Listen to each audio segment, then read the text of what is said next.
Well, welcome to this episode of the Good Leadership Podcast. Today, I'm delighted to be joined by Dr. Henry Roediger and Dr. Mark McDaniel, two pioneers whose research has fundamentally changed how we think about learning and memory for everyone, from students and teachers to professionals and leaders in every field.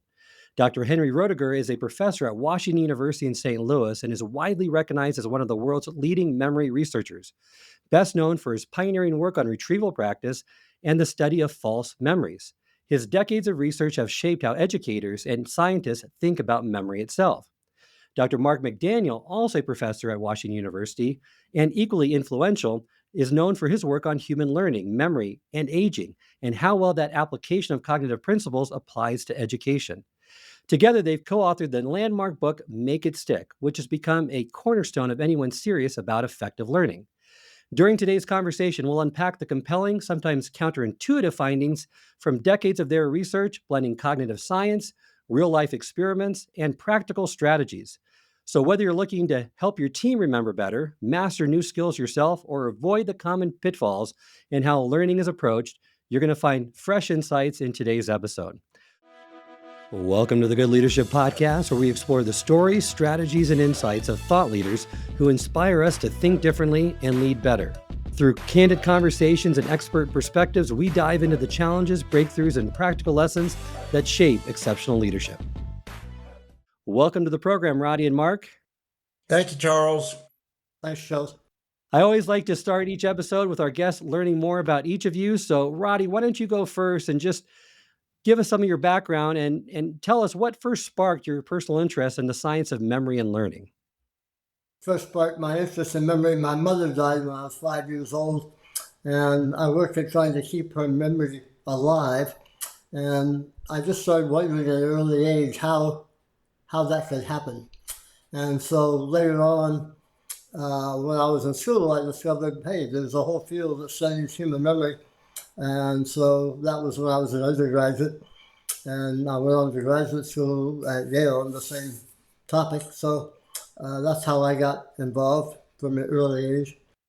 Well, I don't think I had quite the experience that Roddy had with it, but what I remember and what my parents were fond of telling people about was that when I was younger, I liked to build mazes. We had some little mice, and I liked to try to train those mice to run the mazes.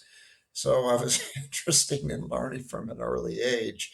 And then later in college, I was intrigued by individual differences in learning, why some people really learned something quickly or got it quickly and why others didn't, and interested in my own learning. So in studying for exams, I was able to discover that retrieval practice was really a quite effective way to learn the material for exams. And so those personal experiences, looking at other people learn, building mazes for mice, all those things I think were part of the general constellation of an interest in learning and memory.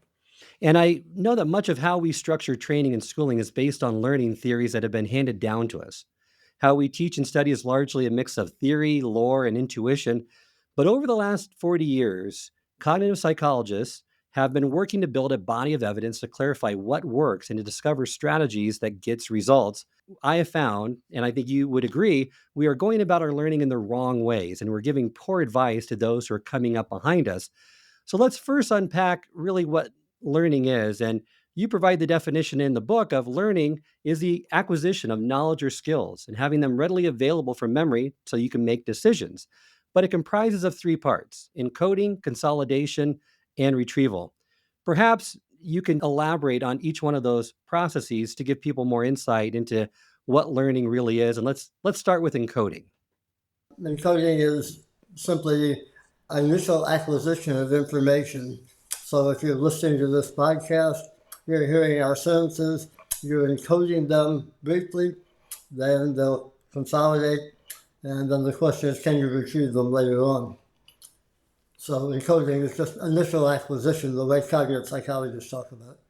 So it's just a process, right, of converting sensory perceptions into meaningful representations in the brain, and it's still not perfectly understood. How about consolidation, the second part? Well, consolidation involves the process by which there are biological changes in the brain. And these biological changes have to do with neurons creating new connections with other neurons. And these systems of neuronal connections are what ultimately represent what we've learned.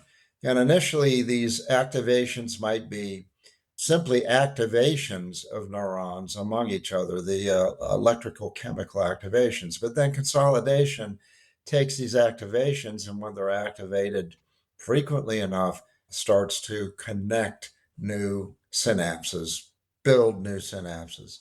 So that from a biological perspective, that's what most people think about in terms of consolidation.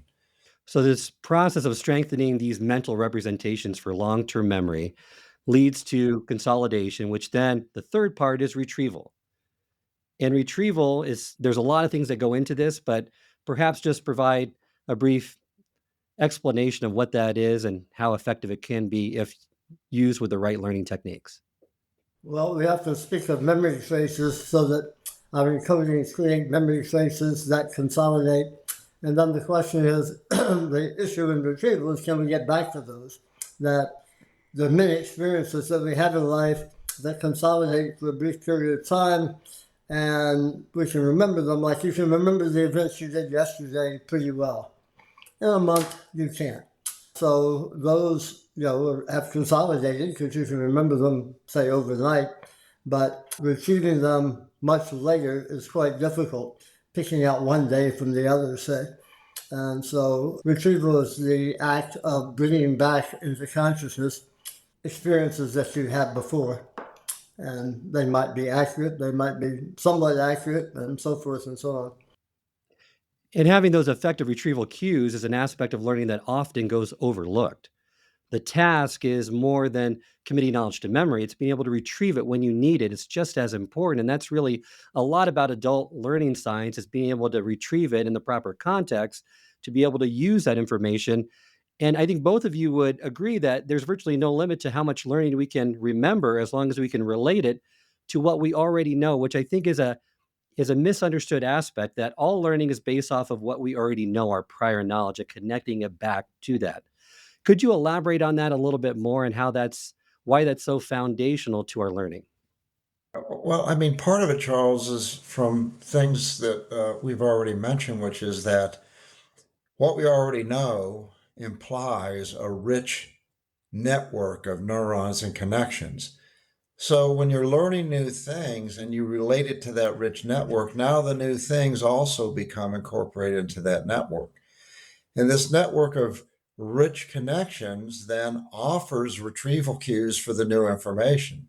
So you might think about, well, you could memorize a fact and it's not connected to any prior knowledge. Very few retrieval cues for that fact. On the other hand, if you incorporate that fact into what you already know, there are many, many routes, retrieval routes, if you want to put it that way, to pull that fact back into awareness. So I mean, the idea that you want to relate new information to what you already know is part of a more general idea, which is that you want to try to organize things you're learning. You want to try to form organized, connected structures, even if you can't relate it to what you already know, although you are usually. If you can find organized relational ways to think about information, that serves the same function. It provides lots of different routes to get to that information.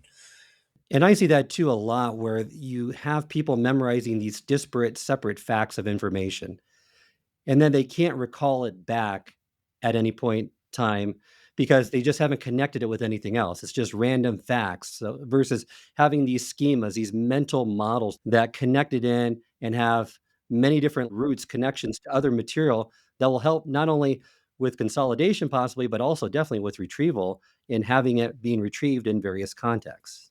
So first, with learning to be useful, learning requires memory, which I think some people don't feel like I have a great memory or I have a bad memory, but I can learn really well.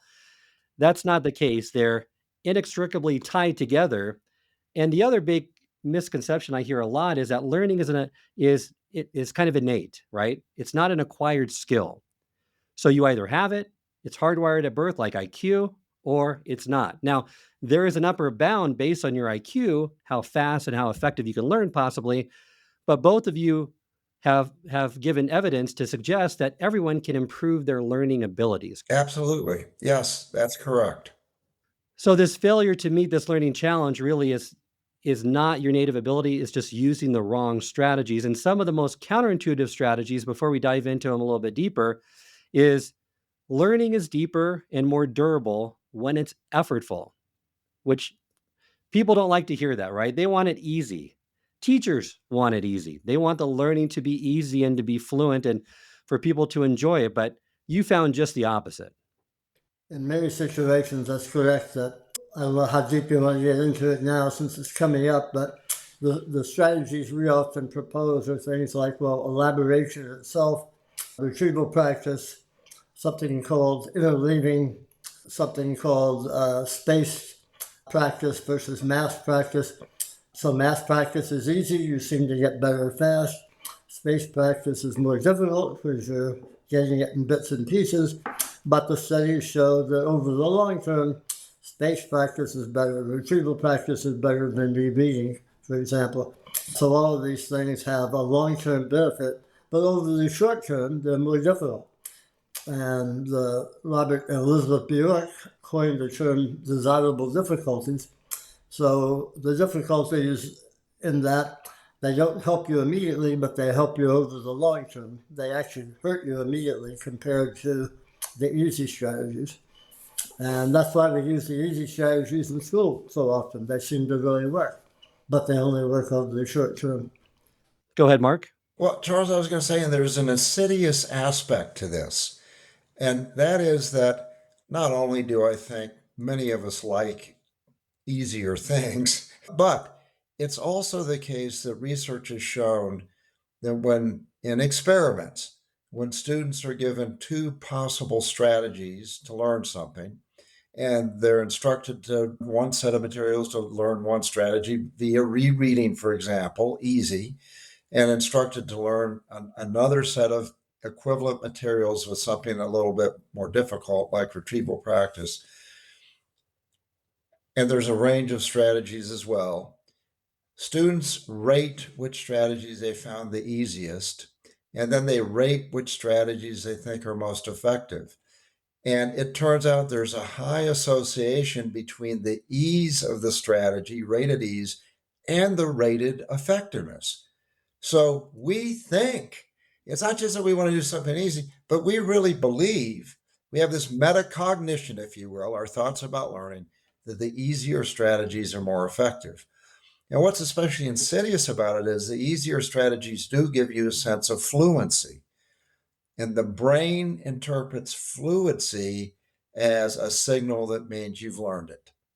So it's not just that these strategies are counterintuitive, but they also go against what our own minds are telling us about the strategies.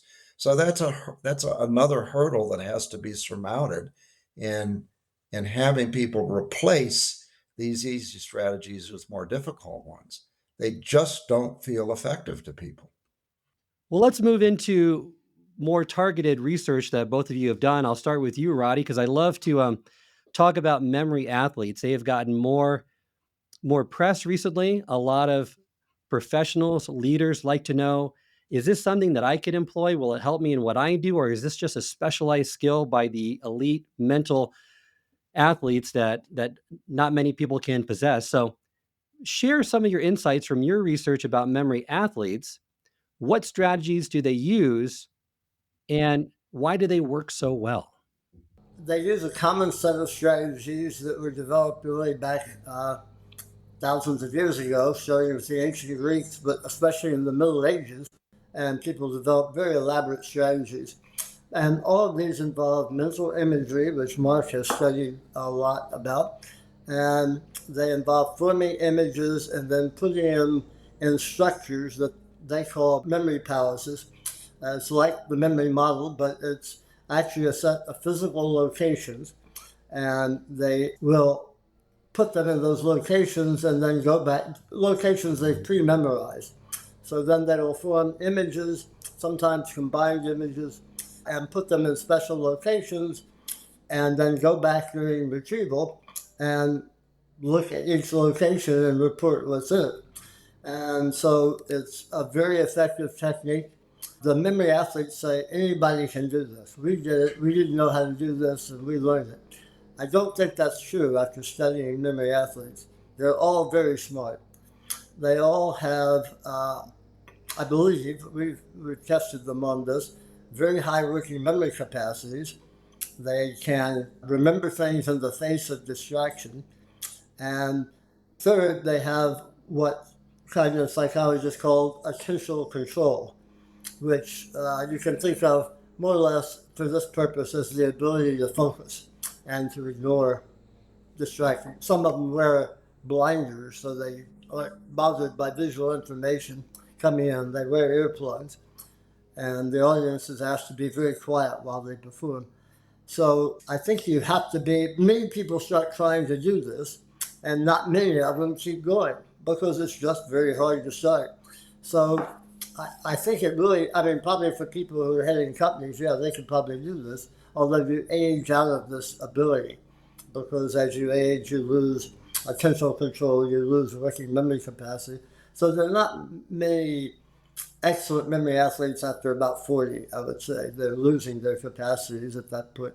And they're often busy with other things in life, so they don't have time to practice as much.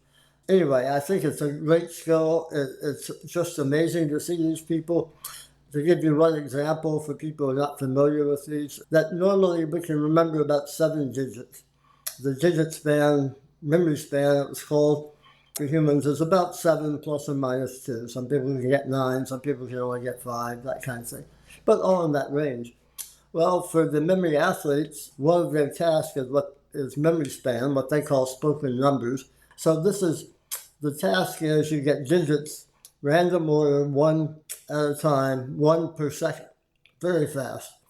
And the U.S. record and the world record was held by a man named Lance Tushart, and it was 456. He got 450, well, he probably got 500 digits, but he was able to remember, once you say one digit out of order, you're done. So he got 456. But a North Korean, Sun Ru, I think his name is, got over 500. And so it's amazing. These people are just amazing in what they can do. Charles, I would like to mention that it is true that we don't find these memory athletes being extremely elderly. But that being said, these memory palaces, these memory techniques still are effective for older adults. So a study that was done in Berlin with older adults had them, they were given a list of words, unrelated words, maybe 5 seconds a word, 30 to 40 words, and the older adults are remembering 3 or 4 words after a delay. Younger adults do better. And then the older adults were taught about memory palaces, and they were given a list of Berlin landmarks, and they learned those landmarks, a route. They were pretty familiar with Berlin. And after learning the memory palace, they were given another list of words, and now their memory shot up to 2025 recalled. So they were 500% better after using the memory palace. Now, they weren't going to reach the levels that the athletes do, but the technique is still very useful as we age because we'll go back to what we talked about earlier. These physical locations that you imagine are memory cues. They give you cues to get back to the content you're trying to remember, digits or words. And the imagery is also effective in terms of cueing memory.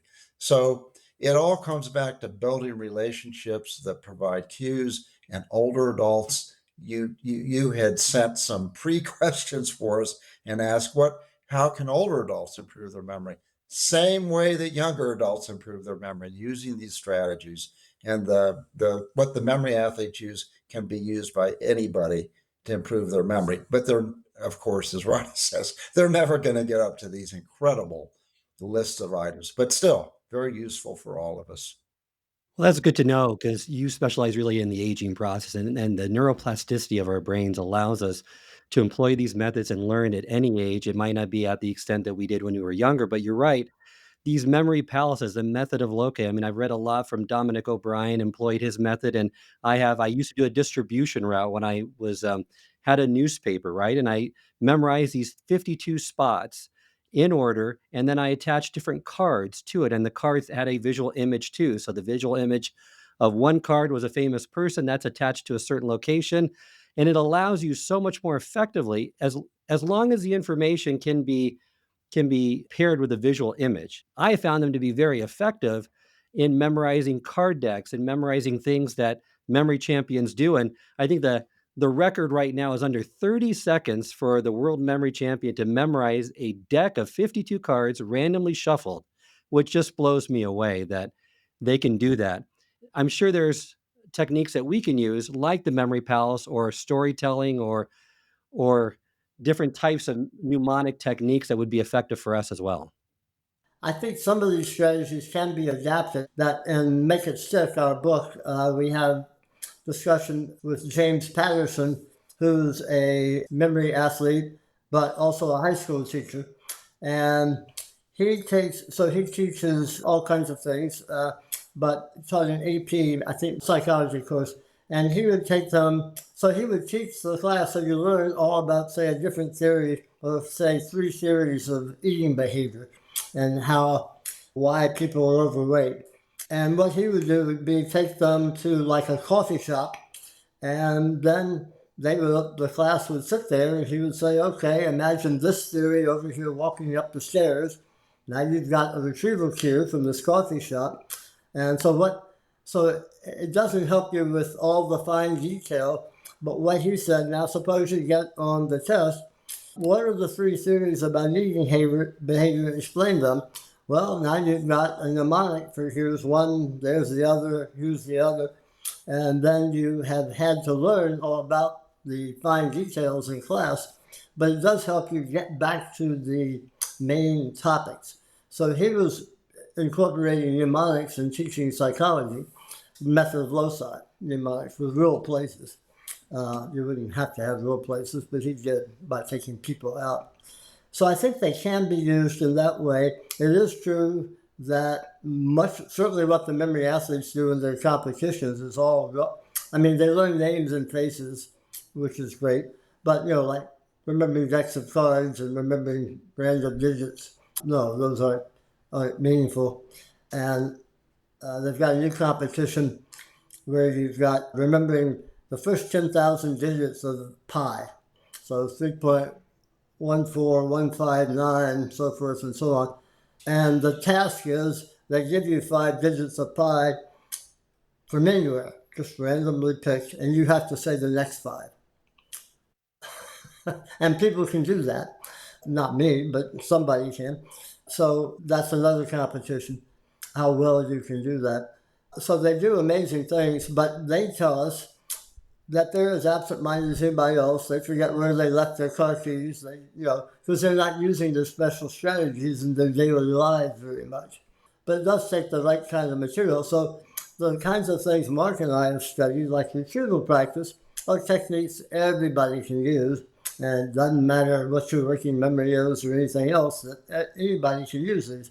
They've been shown to be effective in young school children, for example, in experiments by Jeff Karpicki and others. So the kind of strategies we talk about mostly and Make It Stick are ones that everybody can use. And I really think too that these memory athletes, for me, when I've used those strategies, it's caused me to process and think deeper about the information, which helps with learning, right? It embeds it in deeper ways. If you're spending time considering visual images, trying to connect it, thinking about it instead of just high level superficial learning. You've mentioned working memory a few times, so I just want to give our listeners more insight into that, because that's really the capacity of your working memory is highly correlated with IQ from certain research. And talk to me a little bit more insights about working memory and how that plays into cognitive overload.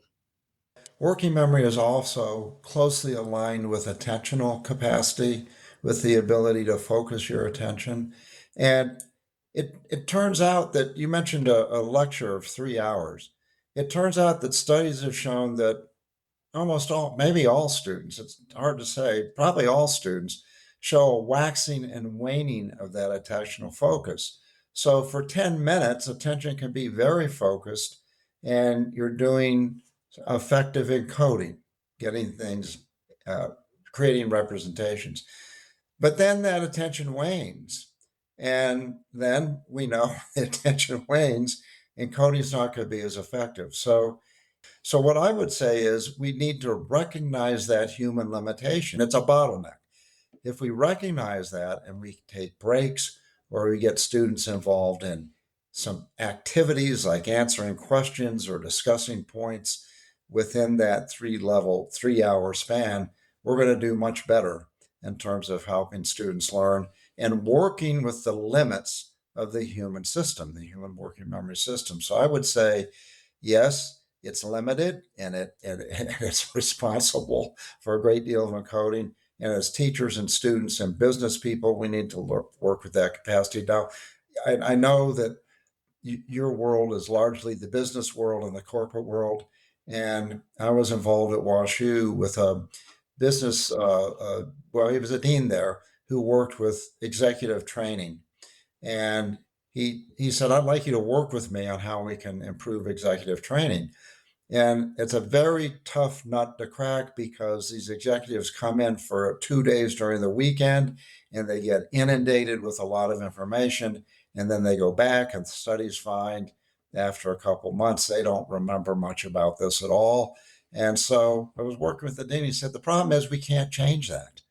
And so then you have to work within the limitations of the human attentional system, and you have to devise the training so it's not lecture, lecture, lecture, lecture, 2 straight days for 8 hours. You've got to mix in things to help attention recover and to help recruit other resources like generating understanding and so on. Anyway, I just want to say that you're asking too much of human learners to expect them to take in all this information in that kind of setting. Yet, I mean, you talked about how learners don't seem to be learning effectively and they need to use different strategies. It's the same with instructors, Charles. It's the same with business training.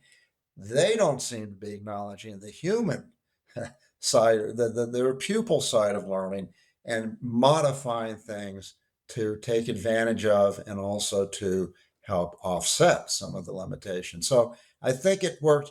For me, it works both ways. It's the students learning how to learn, it's the instructors learning about human learning so they can work with those limitations. So that's what I would say about working memory. You're not, I mean, you're really not going to increase the capacity. There are lots of training programs out there that try to increase the capacity of working memory. And what they generally find is you can increase performance on the particular working memory task, but it doesn't seem to generalize when you've got other kinds of tasks. So you have to think about other kinds of solutions to that limitation. Well, you bring up lots of great points. Thank you, Mark, for clarifying. I've heard this a lot where there's a lot of different brain training apps, the dual N back tasks that are supposed to help working memory, and they help with the task itself. You get better on the task, but the transfer is limited to things that are very closely related to that. So even though it's a multi-billion-dollar industry, the brain training apps are not effective in terms of broad transfer, right? And building up your capacity. And also, Mark, I like how you stated that there's a lot of constraints with professional learning. Here at IMS, you're right. The executives cannot do things in a way that's optimal in all cases for their learning. So at IMS, what we try to do when there's a longer training, like a 3-hour training, is that every hour, based on Paul Zach's work, is 20 minutes of instruction, 20 minutes of interactive exercise, and 20 minutes of reflection. So you allow your brain to process, to reflect, to practice, and apply these skills so that cognitive overload hopefully doesn't set in too quickly, and you start to absorb some of the things that you're learning versus just having those lectures in school that seem to go on forever, right? That not many people got a whole lot out of. So thank you for providing that distinction and really looking at it from both sides, the teacher as well as the student. So, Roddy, with your work, you've also looked at a lot of people who can have these vivid memories of things that have never happened, these false memories. What does that mean for how we learn and how we should trust our recollection? We should be humble about our recollections. I talk to many people who are in families where some event happened in the past, maybe even a pretty prominent event for the family, and then they discover 10 years later when they're talking about it, they remember it in very different ways. And so you can't say who's having a false memory, but they can't all be right. So we often have this experience, but it's relatively rare. And so we've created experimental techniques, and Mark and I have done some of this research together with older results. And so what we do is to develop techniques that lead to false memories. And most of the reasons that we develop false memories, it's the same thing in the perception world where you have perceptual illusions. Most of these are processes that normally work well in helping your cognition, but if you put them in a certain situation, they won't. They will fail you. So to take an example, think of making inferences. That's something that humans are really great at, most of us. And that's good. That's a human ability. We all need to do that to understand the world around us. But if you put people in an experimental situation where you give them sentences like, the baby stayed awake all night, and then you ask people 2 days later, you didn't give them a multiple choice test, did you see the sentence, the baby stayed awake all night, or did you see the sentence, the baby cried all night? Some people will pick the sentence, the baby cried all night, not the sentence, he stayed awake, because they made the inference, well, the baby was not playing chess all night, it was crying. And so we make these inferences that, in this case, are leading us astray. But, they're leading to a false memory in that sense, because it's not literally what was said, and we don't know really what the outcome was. Is that all the research, almost all the research on false memories is done with young adults, with college students.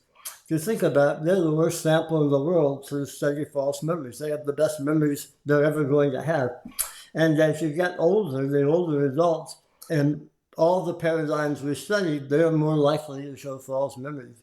And so they're a much better population to use for studying false memories. In fact, everyone I can think of takes something that is normally helpful, but you put a certain situation in, and you can show that it leads people astray. But it's not that the processes underlying it are necessarily bad ones, like making inferences. That's very helpful. When it seems like memory is reconstructive, right? We blend actual events with imagination, suggestion, and inference. So even confident memories can be inaccurate. And for learning, this means educators, leaders should rely on regular self testing and feedback rather than their own intuition of what's known to check their understanding and hopefully calibrate their confidence. That's why one reason testing is so good, either self-testing or testing in school. It tells you what you know and what you don't know, what you need to go back and restudy. And when you do get something correct, or when you're just corrected immediately, it really helps you the next time. So retrieval practice helps you either through the fact that you got it right or the fact that you restudy it. It turns out that if you do studies where you either ask a person a question that they don't know the answer to, and you even make them guess. So you ask them, a difficult question, maybe based on their readings, they miss it, you tell them the right answer. If you do that, it's better than just telling them the right answer. So having done the effort to try to retrieve it makes you encode the statement better, which is a really interesting finding itself. And that's exactly right. And there's another aspect to it as well, which is that often students are inefficient in their studying because they don't know what they know and they don't know what they don't know. That is, they don't know really what to focus their studying on. And a lot of students ask us, there's so much information, I can't study it all. True, you can't study it all. And another really gem about retrieval practice is it's the acid test for whether you should study the material or not. If you can retrieve it and answer the question, you can set that aside. If you can't, you may want to revisit it occasionally, but basically you don't have to spend a lot of time studying. And if you can't answer the question, that signals these are the things you ought to focus on when you're studying. And we find in laboratory research, Roddy has found it, I found it, other people find it, that when you give people a test, a test to assess what they've remembered from what they've read, but they haven't. Those students then are given feedback on what they don't know. And when they are allowed to restudy, you can look at what they restudy, and they restudy the things they don't know. They're very efficient at targeting their studying. People who don't get that kind of, that feedback on a test, they're studying everything and they don't do as well. They don't remember as much from the restudy episode as the ones who have had the retrieval practice test. So that's another gem about retrieval practice is students become more efficient at their studying. And that's important because think about it. Sometimes when I'd restudy, the things I knew, boy, that was fun to look at and think about because I already knew it and it felt good. And so that's another trap students fall into. They restudy and the things that are familiar, oh, that's fun to restudy. And it's kind of a waste of time because I already know that. So their retrieval practice has so many facets that are beneficial. And the things Roddy said, as well as this helping to drive efficient targeting of information during restudy. You're right. And just to inform our listeners that retrieval practice, right? You read a book, maybe you read a chapter, it's closing the book and recalling what you've learned, and not only recalling it right after, but at different times in the future, whether it's a day, a week, because we know based on learning science, the Ebbinghaus forgetting curve, it's an exponential decay function. You forget things quicker right away, but it stabilizes over time.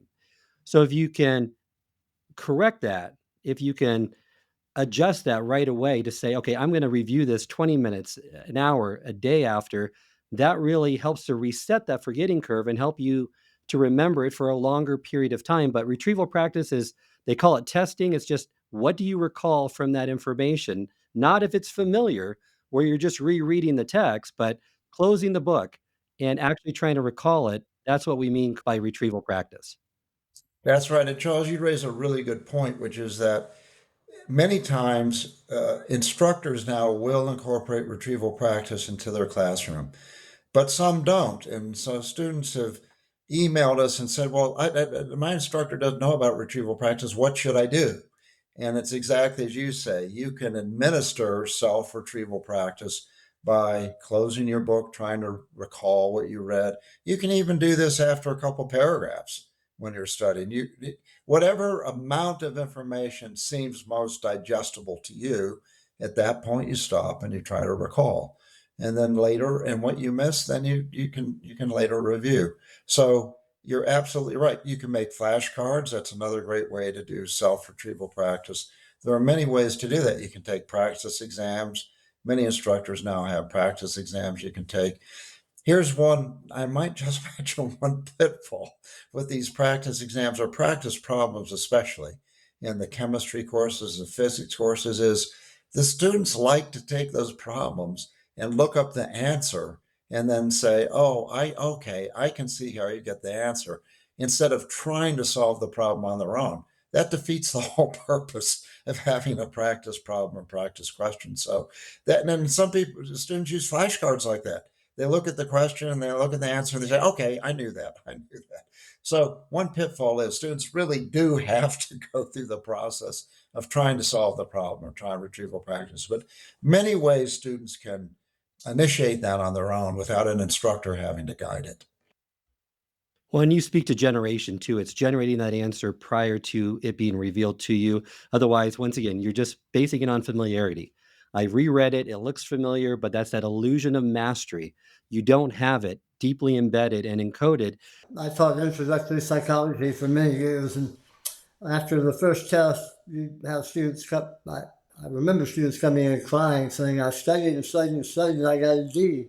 I usually gave short answer essay tests, even in intro psych, and I would say, "Well, how did you study?" Well, I underlined and I highlighted and I reread, and boy, knew everything. I said, "Well, did you test yourself? Did you ask them all the questions about what kind of study strategies?" And said, "Well, you need to rethink how you study. You put in all this time, but it was doing the same thing over and over, and you didn't even check to see whether you could really answer questions about it. You just assumed you could if it seemed so familiar." And on multiple choice tests, that'll sometimes get you through, but short answer an essay, it won't. I hope this episode has provided you with valuable insights. If it has, I ask you to share it with someone who would also benefit from it. If you've been enjoying and gaining knowledge from this podcast, then subscribe to our YouTube channel where you can find all the previous episodes of the podcast and additional learning resources. You can also subscribe to the podcast on Apple or Spotify and leave up to a 5-star review.